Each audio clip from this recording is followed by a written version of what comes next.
Oi pessoal, eu sou o Alessandro e hoje eu vou comentar esse quadrinho aqui, O Preço da Desonra. Esse é um mangá do Hiroshi Hirata que foi lançado pelo Pocket Nankin lá em 2019.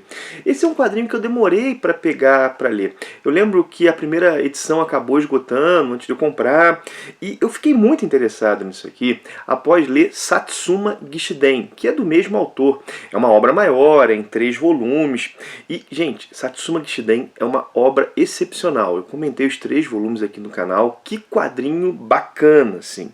Bom, agora lendo O Preço da Desonra, é claro que a comparação com Satsuma Gishiden se coloca. E O Preço da Desonra não tem a grandiosidade de Satsuma Gishiden, nem havia como ter. O próprio tamanho do quadrinho é diferente, o projeto ele tem um escopo menor. Mas o que eu posso dizer é que é o seguinte, né, se na comparação com Satsuma Gishiden o Preço da Desonra fica à sombra, quando tomado por si mesmo, que quadrinho bom. Que quadrinho legal de ler, um quadrinho com muitos méritos, assim. Vamos lá, né? Vou mostrando um pouco os desenhos do Hiroshi Hirata enquanto comento, né? Se em Satsuma Gishiden nós tivemos o Hiroshi Hirata explorando a situação de guerreiros de um feudo que foram obrigados a trabalhar numa obra, na verdade em várias obras de contenção, aqui as histórias elas partem de uma outra instituição, de uma instituição assim bem peculiar, que são as promissórias de vida. O que é isso, né? Bom, em uma batalha, um guerreiro já derrotado, que seria morto, ele poderia dizer para aquele que seria seu algoz que ele pagaria um preço em troca da sua vida. E esse guerreiro, com seu próprio sangue, né, com a sua mão suja de sangue, assinava aí uma promissória e fazia uma dívida, né? Ou seja, né, ele, para não morrer, se endividava. E essa promissória, ela poderia ser poupada não, perdão, ela poderia ser cobrada em qualquer momento, assim, né? Ela poderia ser cobrada em qualquer momento. E há então uma profissão que é o cobrador de promissórias, que tem que ser alguém com uma força grande, tem que ser alguém hábil no combate, tem que ser alguém que sabe ler as situações, porque pensem comigo, né? Uma pessoa pode ter feito uma dívida ali no calor do momento e anos depois não querer pagar, até porque essa promissória ela pode passar de geração em geração e um outro ter que pagar, enfim, né? Esse cobrador é alguém que várias vezes tem que fazer essa cobrança na base da força. E essas são as duas constantes em todas as histórias, né? A promissória de vida e o cobrador de promissórias.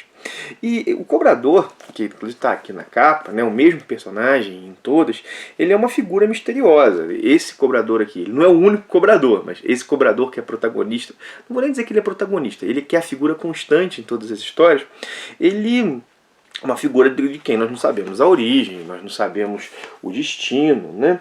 E a partir dele e dessas promissórias vão ter tramas muito diferentes, né? Afinal, a dívida ela vai ter significados muito diferentes. Essa dívida pode ser uma vergonha naquele momento, ela pode ser algo que é impossível pagar, ela pode ser algo que, de certa maneira, já foi pago. A dívida que é cobrada, ela assume significados diferentes conforme a situação que o devedor está naquele momento, né? Bom, vamos lá, né? Uma dívida, pense nisso, né? Uma dívida feita no calor da batalha, né? Será que anos depois uma pessoa pensaria em pagar? Claro que aqui há a sociedade japonesa na qual ir contra a própria palavra era uma vergonha. Né? Era uma vergonha. Mas isso gera aí situações que são complexas. A partir dessa cobrança das promissórias, nós vemos vários dramas de uma sociedade que é pautada pela honra. Há, por exemplo, a situação da mulher que protege um marido ferido desse cobrador de promissórias, mentindo para ele, contratando outras pessoas para lutar com esse cobrador. Essa é uma história porque é muito legal essa história. Há também a história do filho que sente vergonha do pai, que sempre foi tido como um bushi, ou bucha, não sei como é que se pronuncia, né? Como um espadachim exemplar, aquele que nunca teria medo, né? E ele descobre que esse pai resolveu pagar pela própria vida. Essa situação. A do ancião torturado por aqueles que ele salvou ao contrair a dívida. Do homem que chantageou um senhor com uma promissória supostamente falsa, até a chegada do cobrador, enfim, há várias situações. E é impressionante como o Hiroshi Hirata, ele é criativo. Assim. As histórias, elas não se repetem, embora tenham essas constantes que eu já mencionei aqui. E as tramas, elas são construídas a partir de um grande conhecimento da sociedade japonesa. De um conhecimento muito grande mesmo, conhecimento nível historiador. Isso a gente viu já em Satsuma Gishiden e nós vemos aqui também em O Preço da Desonra. Assim, né? O conhecimento que Hiroshi Hirata tem da história do Japão, da sociedade japonesa, que permite a variedade de tramas que ele constrói, que permite ele perceber certos dramas. É claro, minha gente, o conhecimento sozinho, ele não faz a literatura. O conhecimento sozinho, ele não faz a arte. Mas aqui, essa arte, ela é feita a partir assim, de uma erudição. E o legal é que isso não é algo didático. Ele não está fazendo um documentário, ele não está fazendo algo meramente para ensinar. Ele está contando uma história bem contada. Só que essa história ela é construída a partir de, como eu disse, de uma erudição. Né? Bom, e é um quadrinho, já mencionei, né, sem didatismo, é realmente muito bem feito. Né? E uma coisa que eu acho assim, legal, outra coisa que eu acho legal disso aqui é que são várias histórias curtas. E essas histórias, elas geram na gente um desejo de pausa após ler. Eu li o encadernado praticamente todo de uma vez. Mas sempre que terminava uma história, gerava esse desejo de parar um pouco, sabe? De parar um pouco, pensar um pouco. Não porque a história fosse cansativa ou chata. Pelo contrário, o ritmo das histórias, de algumas histórias, é até bem intenso. Mas porque as histórias, praticamente todas elas, geram uma catarse.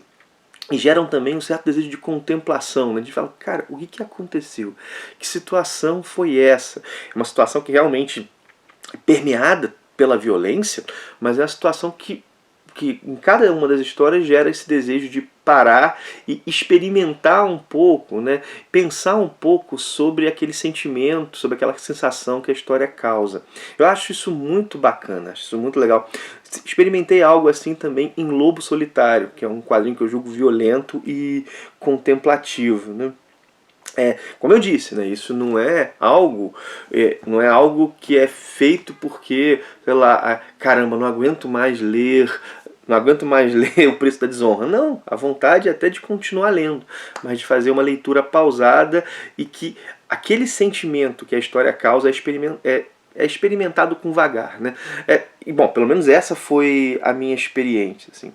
As situações mostradas são situações estranhas à nossa cultura, né?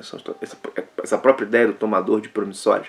Só que uma coisa que é legal é que o fato de um costume ser estranho à nossa cultura, ser diferente da nossa cultura, não significa que ele não diga nada sobre a nossa cultura. Na antropologia tem isso, né? Às vezes costumes muito diferentes desempenham funções parecidas. E aqui não é o caso de eu comparar com algum costume que desempenha função parecida, embora seja diferente. Mas de lembrar que, embora as situações sejam estranhas à nossa cultura e ao nosso tempo, O Preço da Desonra fala de experiências humanas, né, que tendem a certa universalidade. Né? Por exemplo, a situação dos pobres na cidade, né? Essa questão da desigualdade presente numa sociedade. Perdão, felicidade, a sociedade. Né? Além disso, né, essa relação entre dinheiro e vida, isso é muito forte aqui. O desespero de quem não pode pagar, da mulher que lamenta não ter o dinheiro para salvar a vida do marido ferido. Né? Não ter lá os 3 milhões que ela precisava. Né? Pensem, né, como é que, embora às vezes não por ter um algoz na porta, mas quantas pessoas não lamentam, por exemplo, porque não tem dinheiro para pagar certo tratamento. certo tratamento que a pessoa está precisando, né? Isso em diversas sociedades. E, bom, e mesmo essa situação, né, esse ponto da agiotagem é algo que existe no Brasil, né? E que essa coisa da cobrança, bom, embora diferente da promissória de vida, ameaça a situação de muitas pessoas. Então, assim, é um quadrinho que, embora a partir de outra cultura, traz assim nuances que fazem a gente pensar práticas e situações que são nossas também, né? Pelo menos eu achei isso, né? Bom, vamos lá, né? Já encaminhando pro final, né? É um quadrinho muito bom, repetindo isso, e é um quadrinho que faz sentir e faz pensar. Isso é um mérito muito grande, né? Há quadrinhos, há obras de arte que fazem pensar, trazem uma ideia, a gente refletir. Há obras de arte que fazem a gente sentir, e a gente não consegue nem verbalizar muito aquilo. São dois méritos muito diferentes. E o Preço da Desonra conjuga as duas coisas. Faz a gente sentir e faz a gente pensar, né? Eu fico muito feliz que o Pipoca Nankin já tenha anunciado a intenção de trazer ao menos um mangá do Hiroshi Hirata por ano, né? Assim, pelo menos um mangá do Hiroshi Hirata, cara. Isso é muito bom. Isso é uma notícia excelente, assim. Li o Satsuma Gishidei e me amarrei, li o Preço da Desonra e me amarrei, então agora eu quero ler realmente mais desse autor. É isso, minha gente. Hoje aqui a gravação está um pouco entrecortada, né? Foi um dia puxado também, até na própria situação do trabalho, por isso esses erros aí, esses lapsos aí no raciocínio. Peço desculpa, mas agradeço por ter assistido. Peço teu joinha, se achou o vídeo legal, compartilha, mostra para outros. Bom, aquilo que você já sabe, né? Curte, comenta, compartilha. O link da Amazon vai estar na descrição também, caso você queira fazer uma compra nessa loja. Se você usar o link, você ajuda o canal. Vou deixar também o link geral. Eu vou deixar o link geral, o link para Satsuma Gishidei, vou deixar também, claro, mas o link para o Preço da Desonra, eu devo ter misturado os dois aí no vídeo, tá? Do jeito que o meu raciocínio tá agora, eu devo ter misturado os dois aí no vídeo.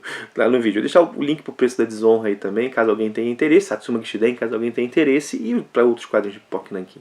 É isso, minha gente. Valeu por ter assistido. Um abração e até o próximo vídeo.